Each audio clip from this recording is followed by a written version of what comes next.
একটি রহস্যময় স্বপ্নের ডাক, এক গভীর রাত, চারদিকে নিস্তব্ধতা, শুধু বাতাসে ভেসে বেড়াচ্ছে নীরবতার গান। আকাশে জল জল করছে অসংখ্য তারা, যেন তারা সাক্ষী হতে চায় এক অদ্ভুত ঘটনার। সুলতান নুরউদ্দিন জাহাঙ্গীর রহমতুল্লাহ আলাইহি তার প্রার্থনায় মগ্ন, তার হৃদয়ে শুধু আল্লাহর স্মরণ। কিন্তু হঠাৎই তিনি ঘুমিয়ে পড়লেন, আর সেই ঘুমেই তিনি দেখলেন এক অবিশ্বাস্য স্বপ্ন। স্বপ্নে তিনি দেখলেন রাসূলুল্লাহ সাল্লাল্লাহু আলাইহি ওয়াসাল্লাম তার সামনে দাঁড়িয়ে আছেন, তার চোখে উদ্বেগ, মুখে এক গম্ভীর অভিব্যক্তি। তিনি সুলতানকে বললেন, মাহমুদ, আমাকে এই দুজন ব্যক্তি থেকে মুক্ত করো।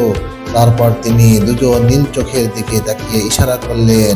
সুলতান ঘুম থেকে জেগে উঠলেন, তার হৃদয় কাঁপছে, মনে প্রশ্নের ঘূর্ণিবার্তা। এই স্বপ্নের অর্থ কি? কারা এই দুজন? কেন রাসূলুল্লাহ সাল্লাল্লাহু আলাইহি ওয়াসাল্লাম তার কাছে সাহায্য চাইলেন? এই প্রশ্নগুলো তাকে অস্থির করে তুলল।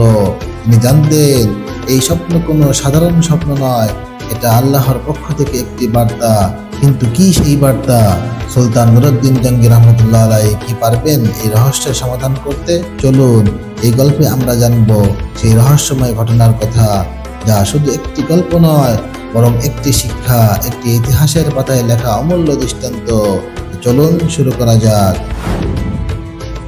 সুলতান নুরউদ্দিন জাহাঙ্গীর রহমতুল্লাহ আলাইহি তাহাজ্জুদ ও দীর্ঘ মুনাজাতের পর ঘুমিয়ে পড়েছেন। চারিদিকে নীরব নিস্তব্ধ, কোথাও কোনো সাড়া শব্দ নেই।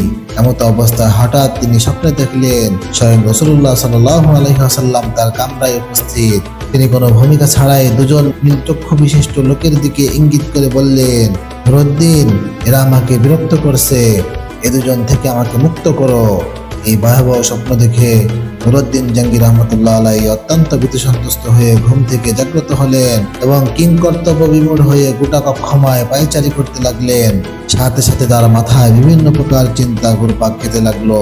হৃদয় রাজ্যে ভিড় জমালো হাজারো রকমের প্রশ্ন। তিনি ভাবলেন, আল্লাহ রাসূলুল্লাহ সাল্লাল্লাহু আলাইহি ওয়াসাল্লাম এখন কবরে জীবনে, তার সাথে অভিশপ্ত ইহুদিরা এমন কি ষড়যন্ত্র করতে পারে? কি হতে পারে তাদের চক্রান্তের কারণ? তারা কি রাসূলুল্লাহ সাল্লাল্লাহু আলাইহি ওয়াসাল্লামের কোনো ক্ষতি করতে চায়? চায় কি পরজীবনেও তার সাথে ষড়যন্ত্রে লিপ্ত হতে? আমাকে দুজন ইহুদির চেহারা দেখানো হলো কেন? শয়তান তো আল্লাহর নবীর আবয়বে আসতে পারে না। তাহলে কি আমি সত্য স্বপ্ন দেখেছি? এসব ভাবতে ভাবতে সুলতান অস্থির হয়ে পড়লেন। তিনি অজু গোসল সেরে তাড়াতাড়ি 2 রাকাত নামাজ আদায় করলেন। তারপর মহান আল্লাহর দরবারে ক্রন্দনরত অবস্থায় অনেকক্ষণ মুনাজাত করলেন। সুলতানের এমন কেউ ছিল না যার সাথে তিনি পরামর্শ করবেন, আবার এই স্বপ্ন এমন নয় যে যার তার কাছে ব্যক্ত করবেন। অবশেষে আবারও তিনি শয়ন করলেন। দীর্ঘ সময় পর যখনই তার একটু ঘুমের ভাব এলো, সঙ্গে সঙ্গে এবারও তিনি প্রথমবারের ন্যায় নবী করিম সাল্লাল্লাহু আলাইহি ওয়াসাল্লামকে স্বপ্নে দেখলেন। তিনি তাকে পূর্বের ন্যায় বলছেন, নুরউদ্দিন, এই দুজন থেকে আমাকে মুক্ত করো। এবার নুরউদ্দিন জাহাঙ্গীর রহমতুল্লাহ আলাইহি আল্লাহ বলতে বলতে বিছানা থেকে উঠে বসলেন। তারপর কোথায় যাবেন, দ্রুত অজু গোসল শেষ করে মুসাল্লায় দাঁড়িয়ে অত্যাধিক ভীতিসন্ত্রস্ত অবস্থায় 2 রাকাত নামাজ আদায় করলেন এবং দীর্ঘ সময় অশ্রুসিক্ত নয়নে দোয়া করলেন। রাতের অনেক অংশ এখনো বাকি। সারা পৃথিবী যেন কি এক বিপদের সম্মুখীন হয়ে নিঝুম হয়ে আছে। কি এক মহা বিপর্যয় যেন পৃথিবীর বুকে সংঘটিত হতে যাচ্ছে। কঠিন বিপদের ঘনঘটা যেন চতুর্দিকে ছড়িয়ে পড়েছে। তিনি মুখ তুলে আকাশের দিকে তাকালেন। মনে হলো স্বপ্ন দেখা ওই দুজন লোক যেন তাকে ধরার জন্য দ্রুত গতিতে ধেয়ে আসছে। তিনি সেই চেহারা দুটোকে মনের মণিকোষ্ঠা থেকে সরাবার চেষ্টা করলেন, কিন্তু কিছুতেই তা সম্ভব হলো না। শেষ পর্যন্ত নির্ভয় হয়ে নুরউদ্দিন জাহাঙ্গীর রহমতুল্লাহ আলাইহি চোখ বন্ধ করে আবারও তন্দ্রায় বিভোর হয়ে শুয়ে পড়লেন। শোয়ার পর তৃতীয়বারও তিনি একই স্বপ্ন দেখলেন। রাসূলুল্লাহ সাল্লাল্লাহু আলাইহি ওয়াসাল্লাম এর বক্তব্য শেষ হওয়ার পর নুরউদ্দিন জাহাঙ্গীর রহমতুল্লাহ আলাইহি ক্রন্দনরত অবস্থায় বিছানা পরিত্যাগ করিলেন। এবার তার দৃঢ় বিশ্বাস জন্মালো যে নিশ্চয়ই প্রিয় নবী সাল্লাল্লাহু আলাইহি ওয়াসাল্লামের রওজা মোবারক কোনো না কোনো মহাবিপদের সম্মুখীন হয়েছে। তিনি তড়িৎ গতিতে অজু গোসল করে ফজরের নামাজ আদায় করলেন। নামাজ শেষে প্রধানমন্ত্রী জালালউদ্দিন মৌসুলির নিকট গিয়ে গোপনীয়তা রক্ষার প্রতিশ্রুতি নিয়ে স্বপ্নের বিবরণ শুনলেন এবং মুহূর্তে কি করা যায় এ ব্যাপারে সুচিন্তিত পরামর্শ চাইলেন।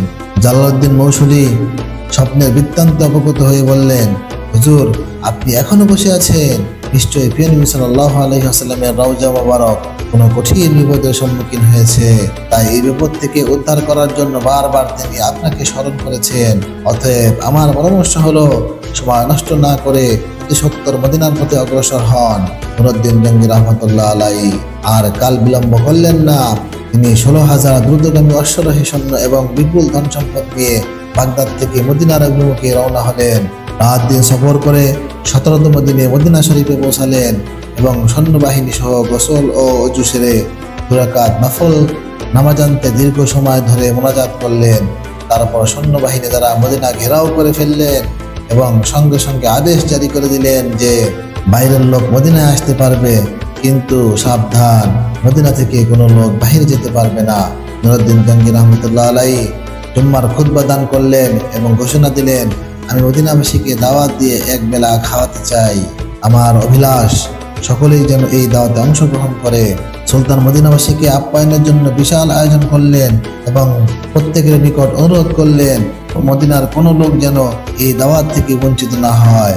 নির্ধারিত সময়ে খাওয়া দাওয়া শুরু হলো। প্রত্যেকেই তৃপ্তি সহকারে খানা খেলো। যারা দূর দূরান্ত থেকে আসতে পারেনি তাদেরকেও শেষ পর্যন্ত ঘোড়া ও গাধার পিঠে চড়িয়ে আনা হলো। এভাবে প্রায় অগণিত লোক শাহী দাওয়াতের শরীক হওয়ার পর সুলতান জিজ্ঞাসা করলেন, আরো কেউ অবশিষ্ট আছে কি? থাকলেও তাদেরকেও ডেকে আনো। এই নির্দেশের পর সুলতান বিশ্বস্ত সূত্রে অবগত হলেন যে আর কোনো লোক দাওয়াতে আসার বাকি নেই। একথা শুনে তিনি সীমাহীন অস্থির হয়ে পড়লেন, চিন্তার অথৈ সাগরে হারিয়ে গেলেন। তিনি ভাবলেন, যদি আর কোনো লোক দাওয়াতে শরীক হতে বাকি না থাকে তাহলে সেই অভিশপ্ত লোক দুজন গেল কোথায়? আমি তো দাওয়াতে শরীক হওয়া প্রতিটি লোককে অত্যন্ত গভীরভাবে পর্যবেক্ষণ করেছি, কিন্তু কারো চেহারাইতেই স্বপ্নে দেখা লোক দুটোর চেহারার সাথে মিলল না। তাহলে কি আমার মিশন ব্যর্থ হবে? আমি কি ওই কুচক্রী লোক দুটোকে গ্রেফতার করে দৃষ্টান্তমূলক শাস্তি দিতে সক্ষম হব না? এসব চিন্তা বেশ কিছুক্ষণ তিনি ডুবে রইলেন। তারপর আবারও তিনি নতুন করে ঘোষণা করলেন, আমার দৃঢ় বিশ্বাস মদিনার সকল লোকদের দাওয়াত খাওয়া এখনো শেষ হয়নি।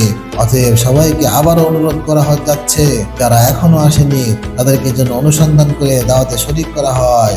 একথা শ্রবণে মদিনাবাসী সকলেই এক বাক্যে বলে উঠল, হুজুর, মদিনার আশেপাশে এমন কোনো লোক বাকি নেই যারা আপনার দাওয়াতে অংশগ্রহণ করেনি। তখন নুরউদ্দিন জঙ্গি রহমতুল্লাহ আলাইহি বলিষ্ঠ কণ্ঠে বললেন, আমি যা বলেছি ঠিকই বলেছি, আপনারা ভালোভাবে অনুসন্ধান করুন। সুলতানের এই দৃঢ়তা দেখে লক্ষাধিক জনতার মধ্যে থেকে এক ব্যক্তি হঠাৎ করে বলে উঠল, হুজুর, আমার জানা মতে 2 জন লোক সম্ভবত এখনো বাকি আছে। তারা আল্লাহওয়ালা বুজুর্গ মানুষ, জীবনে কখনো কারো কাছ থেকে হাদিয়া তোহমা গ্রহণ করেন না, এমনকি কারো দাওয়াতেও শরীক হন না। তারা নিজেরাই লোকদেরকে অনেক দান খয়রাত করে থাকেন, নীরবতায় অধিক পছন্দ করেন, লোক সমাজে উপস্থিত হওয়া মোটেও ভালোবাসেন না। লোকটির বক্তব্য শুনে সুলতানের চেহারায় একটি বিদ্যুৎ চমকে গেল। তিনি কাল বিলম্ব না করে কয়েকজন লোক সহকারে ওই লোক দুটোর আবাসস্থলে উপস্থিত হলেন। তিনি দেখলেন, এ তো সেই 2 জন যাদেরকে স্বপ্নে দেখানো হয়েছিল। তাদেরকে দেখে সুলতান দুচোখ রক্তবর্ণ ধারণ করলো। তিনি জিজ্ঞাসা করলেন, কে তোমরা? কোথা থেকে এসেছো? তোমরা সুলতানের দাওয়াতে শরীক হলে না কেন? লোক দুটো নিজের পরিচয় গোপন করে বলল, আমরা মুসাফির, হজের উদ্দেশ্যে এসেছিলাম, কিন্তু কার্য সমাধা করে জিয়ারতের নিয়তে রওজা শরীফে এসেছি। কিন্তু প্রিয় নবী সাল্লাল্লাহু আলাইহি ওয়াসাল্লামের প্রেমে আত্মহারা হয়ে ফিরে যেতে মন চাইল না, তাই জীবন রওজার পাশে কাটিয়ে দেওয়ার নিয়তেই এখানে রয়ে গেছি। আমরা কারো দাওয়াত গ্রহণ করি না, এক আল্লাহর উপরই আমাদের পূর্ণ আস্থা, আমরা তারই উপর নির্ভরশীল। ইবাদত, রিয়াজত ও পরকালের চিন্তায় বিভোর থাকাই আমাদের কাজ। কোরআন পাক তেলাওয়াত, নফল নামাজ ও ওজিফা পাঠেই আমাদের সময় শেষ হয়ে যায়। সুতরাং দাওয়াত খাওয়ার সময়টা কোথায়? উপস্থিত জনগণ তাদের পক্ষ হয়ে বললেন যে, হুজুর, এরা দীর্ঘদিন যাবৎ এখানে অবস্থান করছে, এদের মতো ভালো লোক আর হয় না।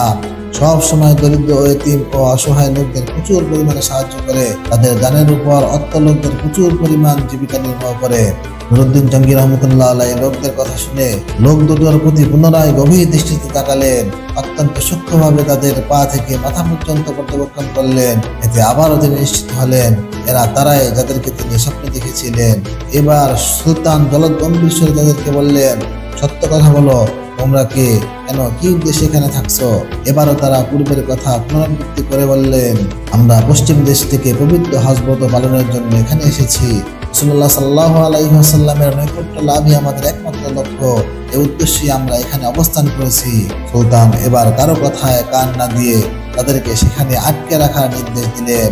অতঃপর স্বয়ং তাদের থাকার জায়গায় গিয়ে খুব ভালো করে অনুসন্ধান চালালেন।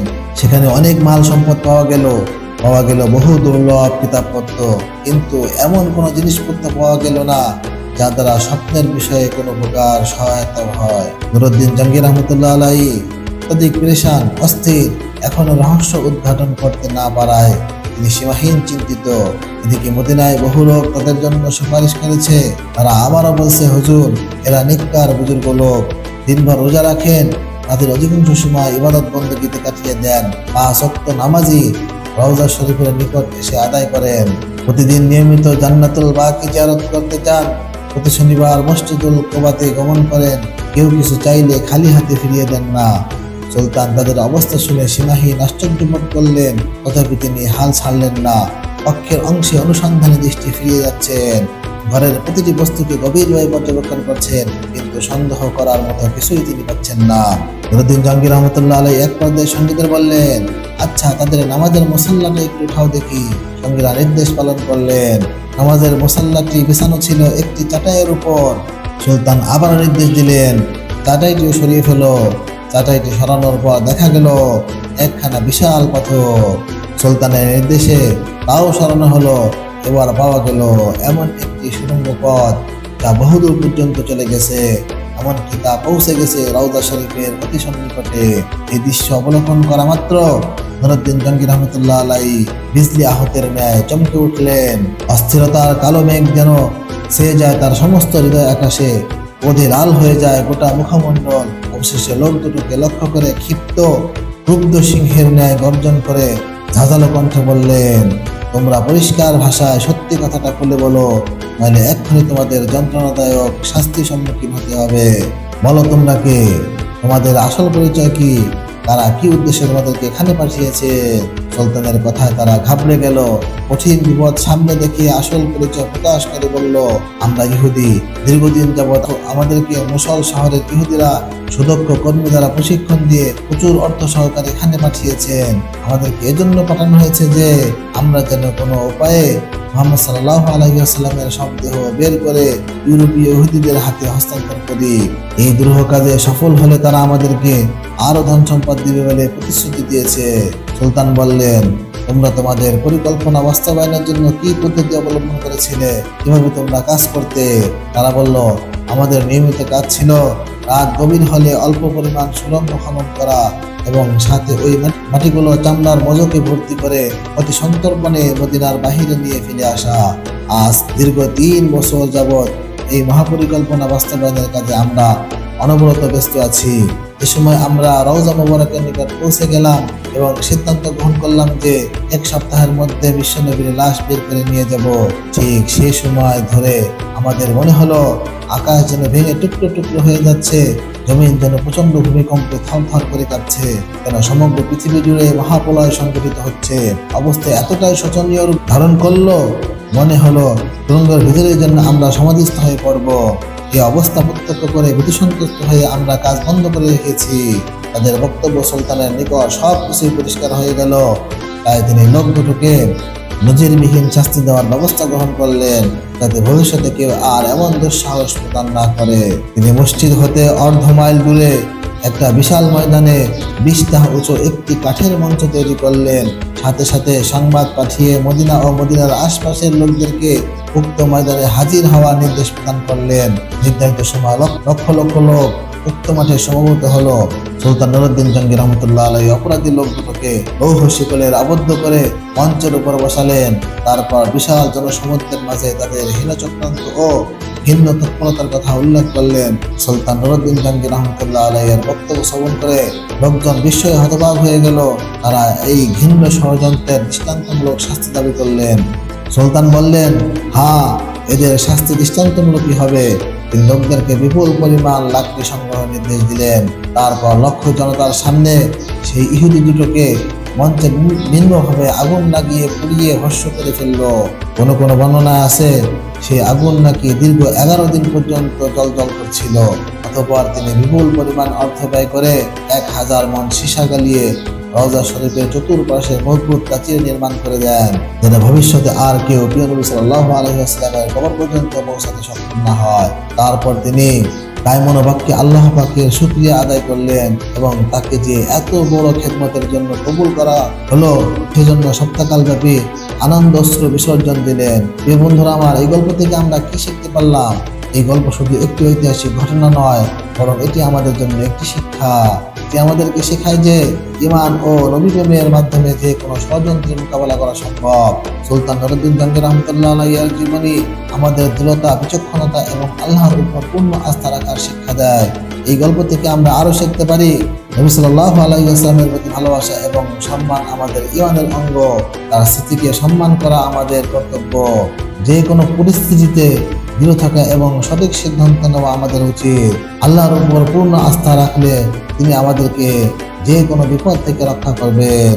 এই গল্প আমাদেরকে মনে করিয়ে দেয় যে ঈমান ও নবী প্রেমের মাধ্যমে আমরা যে কোনো চ্যালেঞ্জ মোকাবেলা করতে পারি। এটি শুধু একটি গল্প নয়, বরং একটি জীবনবোধ, একটি শিক্ষা যা আমাদেরকে সঠিক পথে চলার প্রেরণা দেয়। প্রিয় বন্ধুরা আমার, আজকের গল্প এই পর্যন্ত। এই ধরনের আরো গল্প পেতে আমাদের চ্যানেলটি সাবস্ক্রাইব করুন, বেল বাটনটি টিপে রাখুন। আবার দেখা হবে নতুন কোনো ভিডিওতে। সেই পর্যন্ত সবাই ভালো থাকবেন। আসসালামু আলাইকুম ওয়া রাহমাতুল্লাহ। আল্লাহ হাফেজ।